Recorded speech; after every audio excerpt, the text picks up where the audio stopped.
Mas Hadi, ada tanggapan? Ya, ini ada satu hal yang menurut saya agak sedikit krusial terkait dengan komunikasi pemerintah hari ini. Banyak sekali pihak yang menduga bahwa ada ketakutan kalau ingin menyampaikan kritik secara terbuka kepada pemerintah. Jadi merasa insecure. Bagaimana sebenarnya kondisi yang sesungguhnya menurut Pak Hasan sebagai penasihat presiden dalam konteks ini, bahwa ya masyarakat, mahasiswa dan siapapun seluruh stakeholder di negara ini jangan pernah takut sebenarnya untuk menyampaikan kritik, sehingga ini exposure kan yang selalu kuat di benak kita. Saya juga bingung kenapa persepsi itu muncul. Coba kita berhitung dengan fair. Setiap hari, kita nggak usah bilang setiap minggu, setiap hari, bahkan mungkin setiap jam, ada jutaan kritik plus caci maki yang ditujukan ke pemerintah. Kita fair aja di media sosial. Ada hidupnya jutaan itu yang bermasalah nggak setelah itu? Ada yang dicari nggak setelah itu? Mungkin ada satu dua yang dilaporkan karena mungkin sudah kelewatan. Tapi bicara yang fair, dari jutaan kritik setiap jam, kritik itu ada yang kritik, ada yang caci maki loh. Nggak hanya kritik tapi ada yang caci maki juga.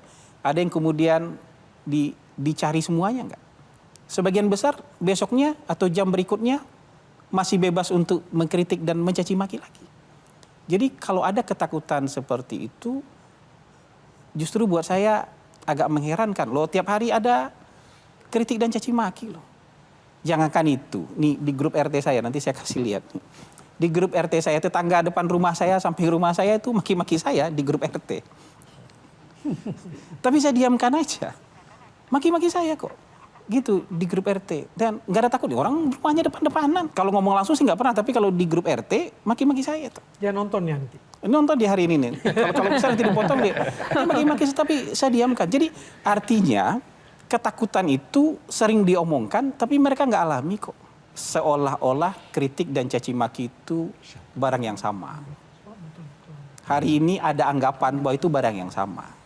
Tapi harusnya sebagai bangsa yang beradab kita bisa memisahkan itu dengan tegas. Kritik dan caci maki itu harus dipisah karena itu dua barang yang berbeda. Disamarkan. Disamarkan selama ini itu disamarkan menjadi sesuatu yang sama. Padahal ini dua benda yang jelas-jelas sangat berbeda. Apa indikator keberhasilan Anda dan kawan-kawan sebagai bagian dari elemen komunikasi presiden? Indikator keberhasilannya tuh dilihat dari apa? Yang paling mudah tuh ngelihat approval rating. Walaupun approval rating itu tugas bareng-bareng. Ada pekerjaan, ada program, ada kan komunikasi by deed itu juga ada kan. Komunikasinya dengan program dan implementasi pekerjaan. Tapi ini kan dua sayap yang harus mengepak bersamaan. Sayap kerja harus mengepak, sayap komunikasi juga harus mengepak. Mungkin indikator yang paling bisa diukur adalah ketika Adiprai melakukan survei kemudian keluar hasil approval rating. Dan approval rating itu pasti fluktuatif, naik turun, tergantung situasi, tergantung keadaan, tergantung apa yang sedang berkembang pada saat itu. Tapi ada tantangannya. Iya, kita selalu menyebutnya era yang sangat-sangat terbuka, ekstrim terbukanya. Di mana semua orang mau dia paham, nggak paham, bebas bicara kan. Dan orang-orang yang nggak paham ini lebih sering viral. Karena kata-katanya mungkin menarik, karena lebih kreatif, karena lebih mudah menampung semangat kemarahan yang sama gitu. Orang itu kan bisa aja marah sama keadaan hidupnya atau marah sama situasi yang sedang dihadapi, tapi cara yang paling mudah adalah blamingnya ke pemerintah. Nah, kalau ada orang yang kreatif, baik itu dia paham ataupun tidak paham, dia bisa saja viral dan punya banyak pendukung. Dan ini jumlahnya kan jutaan. Semua negara menghadapi ini. Karena sebenarnya disinformasi itu tidak hanya mengancam pemerintah, tapi juga mengancam warga negara. Apa yang paling meresahkan Presiden terkait dengan situasi disinformasi atau terhadap pemerintah? Presiden sebenarnya lebih banyak fokus bekerja, memberikan target kepada pembantu-pembantu beliau supaya apa yang dicita-citakan oleh pemerintahan Prabowo Gibran ini bisa tercapai. Bahkan kalau bisa lebih cepat daripada waktu yang dijadwalkan sebelumnya. Itu lebih fokus ke sana. Tapi memang ada kadang-kadang beliau agak sedih di tengah-tengah kerja keras, di tengah-tengah beliau memantau itu, ada fitnah, ada Yang paling kebencian, yang disebutkan ada beliau? yang memecah belah. Karena pandangan beliau ini kalau kita mau maju kita harus bersatu. Jika bukan penasihat presiden, Abang ingin jadi apa? Jawab singkat. Komisaris, saya pengen bubarin ospek. Kenapa? Saya tuh sejak mahasiswa tuh kerjanya bubarin ospek.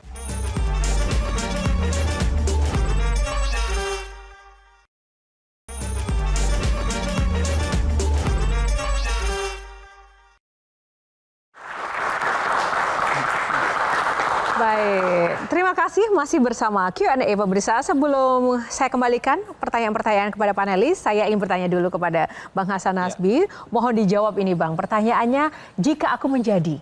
Nah, jika bukan penasihat presiden, Abang ingin jadi apa? Jawab singkat. Komisaris Pertamina aja. Enggak, kenapa komisaris Pertamina?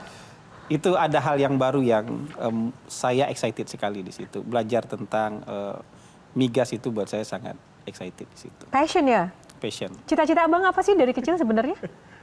Kalau cita-cita saya dari kecil itu pensiun di usia 40. Jika kembali menjadi wartawan, siapa tokoh pertama yang ingin Abang wawancara? Waduh, sudah meninggal orangnya ya. Siapa beliau Bang? Adnan Buyung Nasution. Kenapa? Nggak tahu, saya waktu mahasiswa tuh banyak bergaul dengan aktivis-aktivis dan pengayom aktivis. Nah, buat saya beliau adalah salah satu pengayom aktivis yang konsisten. Jadi kita mau, ya bukan siapa-siapa segala macam tuh bisa diajak makan sama dia. Pertama kali makan sebagai mahasiswa di restoran yang berkelas itu ditraktir sama Bang Buyung. Minta jadwal untuk interview sebagai mahasiswa waktu itu dikasih. Jadi menurut saya, kalau saya jadi wartawan sebenarnya balik lagi jadi wartawan dan punya kesempatan tuh pengen interview sama Adnan Buyung. Oke. Jika menjadi mahasiswa lagi, isu apa yang ingin diperjuangkan? Kalau Jadi mahasiswa lagi? saya pengen bubarin ospek. Kenapa? Saya tuh sejak mahasiswa tuh kerjanya bubarin ospek. Jadi gini, mengkritik pemerintah itu coba juga ini ospek itu teriak anti militerisme. Saya itu masuk 98 kan. Jadi waktu 98 itu semua senior tuh kepala tangan jadi tinju, tangan kiri semua. Yang aktivis mahasiswa pasti. Tapi kita dengar cerita-cerita mereka anti militerisme, menumbangkan Soeharto itu sambil setengah jongkok begini gitu. Salah sedikit disuruh push up. Kalau kita mau cari tanda tangan disuruh melakukan tindakan-tindakan konyol yang ya nggak masuk akal. Jadi saya tuh dulu terkenal bubarin ospek kerjanya, tapi nggak selesai pekerjaan itu. Kalau saya balik lagi jadi mahasiswa, mungkin saya pengen bubarin ospek lagi. Nah, dengan posisi sekarang nggak bisa Bang memberikan arahan, masukan? Iya, nanti di bidang pembungkaman. Karena ospek itu sebenarnya tindakan yang sangat tidak manusiawi. Mendehumanisasi manusia. Senior itu nggak punya otoritas apa-apa loh terhadap junior. Gitu. Tapi udah kayak yang paling berkuasa aja di atas hidup junior. Dan junior harus patuh sama senior.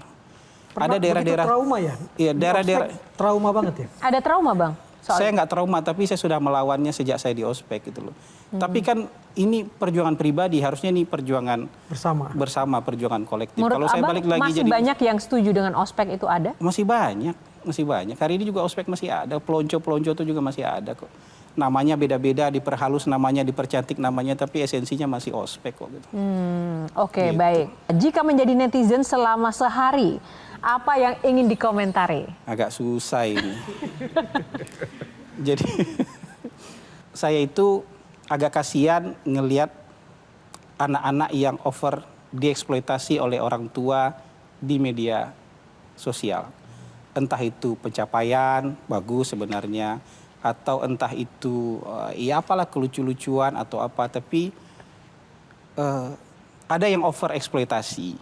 Kadang-kadang anaknya masih bayi sudah diajak main jet ski, atau anaknya pun lagi lahiran masuk media sosial proses lahirannya. Jadi kalau jadi netizen sehari kayaknya ngubek-ngubek gitu. Oke, baik, tepuk tangan dulu nih. Over eksploitasi soalan. Menarik. Menarik, nggak kepikir ke situ Bang. Yang terakhir nih, jika menjadi presiden selama 24 jam, apa yang pertama akan dilakukan? Wah, ini berat nih, nggak ada dalam mimpi dan nggak ada dalam cita-cita ini. Ya, dalam 24 jam pertama, kalau dalam 24 jam pertama ya seleksi orang untuk jadi menteri dulu itu pasti. Mungkin berusaha untuk mencari orang-orang terbaik yang akan menduduki jabatan itu. Tapi saya mungkin agak sulit menjawab ini ya. Masalahnya orang lain mungkin di luar sistem mungkin ngebayangin yang enak-enaknya aja jadi presiden. Tapi ketika kita sudah di dalam ini, itu beban pikiran presiden itu 100 kali menteri. Nah, sebagai bagian di dalam pemerintahan, hal apa memang yang paling tidak mengenakan ketika menjadi presiden menurut pandangan dari Bang Hasan Nazbi? Waktu pribadi pasti udah nggak ada kan? Atau sedikit sekali itu. Mau me time itu sedikit sekali itu. Atau misalnya bisa mengistirahatkan pikiran dari pekerjaan itu juga pasti susah. Mungkin sudah ada waktu untuk istirahat, tapi pikiran, fisiknya udah bisa istirahat nih. Tapi pikiran berhenti memikirkan pekerjaan itu pasti sulit. Jangankan jadi presiden, ketika jadi pejabat setingkat menteri misalnya, atau jadi gubernur misalnya, mengistirahatkan pikiran dari urusan pekerjaan itu juga pasti akan sangat sulit. Oke, Gitu. tepuk tangan. Jelajahi cara baru mendapatkan informasi. Download Metro TV Extend sekarang.